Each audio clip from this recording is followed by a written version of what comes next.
Que ressent-on au volant d'une Formule 1? Faut-il avoir peur de mourir? Pourquoi perd-on autant de poids lors d'une course? Quelles sont les relations entre les pilotes? Ou encore la F1 est-elle incompatible avec la protection de l'environnement? Salut, c'est Hugo, j'espère que vous allez bien. Après Thomas Pesquet qui m'a révélé les coulisses de la vie d'un astronaute dans l'espace, après François Hollande qui m'a révélé les secrets du quotidien d'un président de la République, après Sergueï Girnov ou encore Lindsay Morad qui m'ont révélé les secrets de la vie d'espion, on revient donc avec un 4e épisode de cette série et aujourd'hui c'est tout simplement Max Verstappen, l'actuel champion du monde de Formule 1 avec l'écurie Red Bull qui va répondre à un maximum de questions qu'on peut se poser sur ce métier si particulier. J'ai eu la très grande chance de le rencontrer juste avant le Grand Prix de France, une course qu'il a d'ailleurs remportée. Alors vous allez le voir via les questions que j'ai sélectionnées suite à ma story sur Insta, j'ai essayé d'en faire une vidéo grand public et accessible à tous, et ce donc même si vous n'êtes pas passionné forcément de Formule 1. Alors évidemment pensez à vous abonner, je ne c'est pas encore le cas, pour nous soutenir et ne pas louper les vidéos suivantes. Dans les commentaires aussi n'hésitez pas à me suggérer des métiers ou alors des personnalités à interviewer. Et c'est parti donc pour cet échange exclusif avec Max Verstappen. Quelles sont les sensations au volant d'une Formule 1? To be honest, it's very difficult to explain because I think there's nothing really out there which allows you to experience the same thing. A two-seater, you feel a little bit of it, but of course, you know, you have less grip. The car's heavier due to the two people. So it gets kind of close. So I would say that is probably the best like sensation you can get from it. But from us, like even for me, like when I grew up, of course, I went through go-karting. And then you build it up slowly. Like you go to like the lower Formula cars and then you at one point make the jump to Formula 1. And even for me, the first time I jumped into a Formula 1 car, my eyes couldn't keep up with it. Because remember, like when you go in a road car, your first gear, you accelerate, it goes really quickly, you know, it revs out, you have to shift a second. For me, like through all the gears in Formula 1, it feels like that because it just keeps pulling. It feels like it never stops in the beginning. Yeah. Of course, you get used to speeds. I mean, like you do with a road car. The first time probably you buy a road car, your new car, everything feels new and you're a bit like getting used to it, right? But then when you drive it for like a year, it feels normal. You know where everything is. It's probably the same in a Formula 1 car. Est-ce qu'on ressent parfois de la peur au volant? Of course, you know when it's like tricky conditions and you know it might be a little bit dangerous or you have to be a bit more preserved, but not real fear. But you know that, let's say, when you're driving in the wet, the visibility is a bit worse. You know that, yeah, so at some stage, like a good example I had was in like 2016 in Brazil. We had to make like an extra pit stop because of the weather conditions. We had to go back to full wet. And you are in the back of the field, you accelerate in the restart, and you're going over the straight, and there is no visibility. And you know that the people in front of you are flat out, but you also know that if somebody crashes in front of you, you will not know where he is. Like you could hit him straight, like head on, or you miss him and you don't even know that someone went off. So these kind of situations, you think like, it is dangerous, but I know everyone else is pushing, so you have to keep on pushing as well. Yeah, in fact, the fact of accelerating is something like, it's not a risky thing. It's probably the most. And I mean, the cars are very safe. I mean, it's all, well, I think over the years in general, together with the FIA, you know, the teams have been really improving the cars a lot. Combien de kilos perds-tu pendant une course et pourquoi? Depends a bit on the track, and it also has to do with the weather, the humidity of the certain area you're in. But for example, the race in Miami, I lost over 3.5 kilos. So that was a tough one because the problem is you can drink up, of course, a little bit, but within those 1.5, 2 hours that you're racing, it's never going to be enough. So, and I mean, you can't make a pit stop to drink or eat.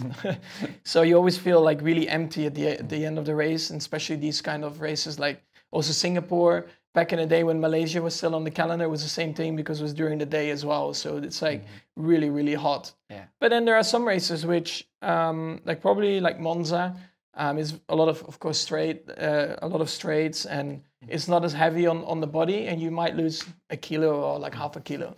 Still seems enormous, but yeah, for you. I mean, it's good for weight loss, but then on the other hand, you also, again, drink a lot after, you know, to get the body back up to speed and make sure that you're not dehydrated, so then you're back to your normal levels. If you want to lose weight, being a Formula 1 pilot is probably not the easiest way to... It's not the nicest experience, that's for sure not.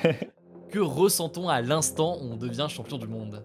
A lot of emotions, just for the whole season, how everything went.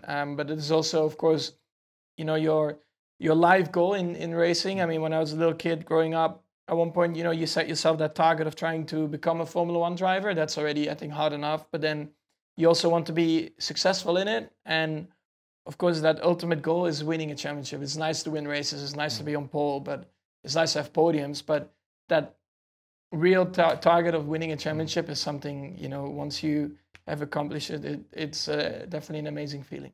Est-ce que le plus important, c'est la voiture ou est-ce que c'est le pilote?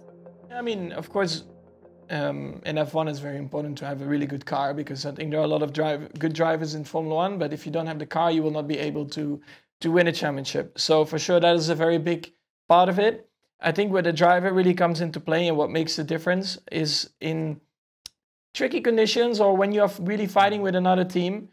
That's where then, you know, that last few like percentages, because there are so many good drivers out there in the world, even people who are not in Formula 1. You know, they might be driving in an endurance, but they are also very, very, very good. And it just, because of random luck or just circumstances, they didn't get to drive in Formula 1. But the ones who are in Formula 1, from between the good and the very good, is like in these very decisive moments. If it's a rain race, or, you know, in general, very difficult conditions, or in a very important qualifying session to be up there, that's where you can make the difference or score just a little bit more points than, let's say, your teammate. And do you feel like, because there's been several, of course, evolutions in the way those regulations have changed for like cars and stuff, do you think it's a good thing, and how do you see the evolution this year? Well, I think it's still, you know, you see better teams than others, so I think the gap is still big.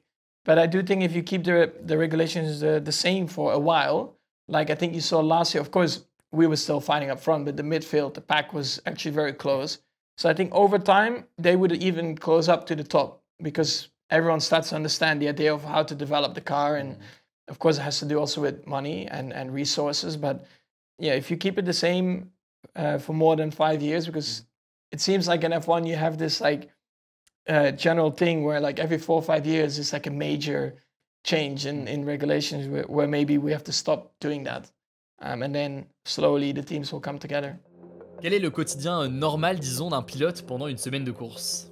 I mean, it of course depends a bit on when you have a double header or a triple header or just a single like standalone weekend. But for example, you just, you know, on the Monday, Tuesday, Wednesday, it's all about preparation before you even get here, which includes, of course, my training schedule, especially now when it's very hot. You need to, of course, get used to being uncomfortable in the heat, let's say like that, while training, which I've been doing. It's not great, but at the end of the day, everyone has to deal with that. And then, yeah, you just try to spend as little energy as possible before you get into the weekend, you know, with side stuff. Peut-on garder un équilibre entre la Formule 1 et sa vie personnelle à côté? I mean, I never really knew anything else, because as soon as I started to race, like, that's been my life. Racing, of course, back in the day, you had to go to school as well. But nowadays, I mean, I come home and I just know what I've been doing for a long time now. And you want to, of course, catch up with friends, family, you know, try to give attention to them. And of course, you know, just try to relax a bit as well at home, because you are traveling so much. And for sure, that increased over time in Formula 1 as well. You're flying a lot more to races further away. And especially also with the calendar becoming bigger and bigger, it is more of a challenge. But yeah, you have to just try to deal with that. So do you usually travel with like friends or family? Are you on your own or like with your team? How do you Depends a bit. Sometimes a few people join. Of course, my manager and my dad, they join like 50-50 each. So it's nice, you know, to have people around. Of course, I can easily do it by myself, traveling to the races, but I think it's also nice to just have friends or family close to you. Comment vit-on le fait d'être connu dans le monde entier? Well, I mean, you always have to try and live as normal as you can be. But of course, I know that, like back in the day, I would go back to where my family still lives, and you could, you know, go over this, like walk on the street and have a nice bite to eat or whatever. I mean, I know that is a bit more difficult. I know it might sound a bit like, well, what is the problem? But of course, sometimes it's nice to just spend time with family and friends, not being noticed or not, let's say, bothered. I know the people mean well, they just want a picture or an autograph, but sometimes I don't want to be recognized and just spend time with my family. But it's fine. If that, you know, these things are the only real problem, then I can't complain. It's part of the job. It's part of the job, I know that. Of course, still sometimes I wish I could go back to the days where you were like not really known and you could just do your thing. Yeah, I understand. Comment sont les relations avec les autres pilotes de Formule 1? I mean, I know some of these drivers, of course, already for a longer time. We like basically grew up together through motorsport, so naturally you have more of a connection with them. And yeah, it's nice. Of course, on track we always try to beat each other, but you know, we have a good relationship off the track as well. And sometimes we try to meet up a little bit. Of course, with some you have a little bit of a better connection just naturally. But yeah, everyone has a very busy schedule, so even meeting up sometimes is not the easiest. And with your teammate Checo today, how do you view your relationship? Because people who don't know Formula One think, you know, like teammates, but at the same time you're both racing, of course, to win races. How do you view this question this year? Yeah, but I mean, it's the same in football, right? I mean, of course, you see the squad, 11 players on the pitch, but there are also people on the bench trying to get that spot, right? But at the end of the day, you're still working for the team and you want to have the best result. And that's exactly how we do it as well. I mean, I think we work really well together. We have a good relationship. Also off the track, you know, we can have conversations about anything. And sometimes it's really nice because you don't need to talk about racing and you can just talk about other stuff. And yeah, he's a great guy, and it's nice for the team as well when the two drivers get along really well. Of course. And one last question about this. There's a rumor saying there's like a sort of WhatsApp group with all the pilots together. Is that a real thing? Yeah, it is, but it's mainly just to talk about stuff from racing because, of course, we have the GPDA, so where all the drivers are united. And, you know, we talk to the FAA, we talk, of course, to FOM as well, F1. You know, to also that they understand our point of view. And that's why, of course, we have the WhatsApp group, you know, so we can discuss things. La Formule 1 peut-elle réellement évoluer pour être plus respectueuse de l'environnement? Well, I think overall F1 is really busy with these things because if you see where we've come from and what we are running with now, I think the engine is incredibly efficient, you know, compared to some cars out there. And at the end of the day, it's all technology which will help the world because at the end of the day, a lot of stuff which has been developed in Formula 1 is now in your current car. So, you know, sometimes, of course, it looks like we are, I say not the greenest out there, but at the end of the day, we're also learning a lot of stuff for the future.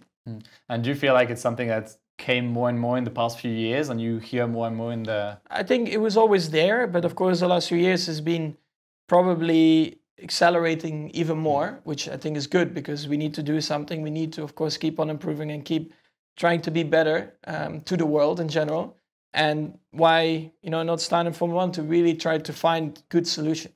That's great. Thank you very much. Thank you. That's so cool. Voilà, j'espère vraiment que cette vidéo vous aura plu, en tout cas à titre personnel, je vais pas vous mentir, c'est un très grand plaisir à faire. Je vais vous voler d'autres vidéos sur le même format et avec d'autres métiers. Et bien pensez à vous abonner à cette chaîne YouTube pour nous soutenir et ne pas les louper. J'ai aussi interviewé pour votre information le pilote français Pierre Gasly il y a quelques mois. La vidéo est disponible sur ma chaîne YouTube Mashup, donc je vous mets le lien directement en description. Et on se dit du coup à très vite.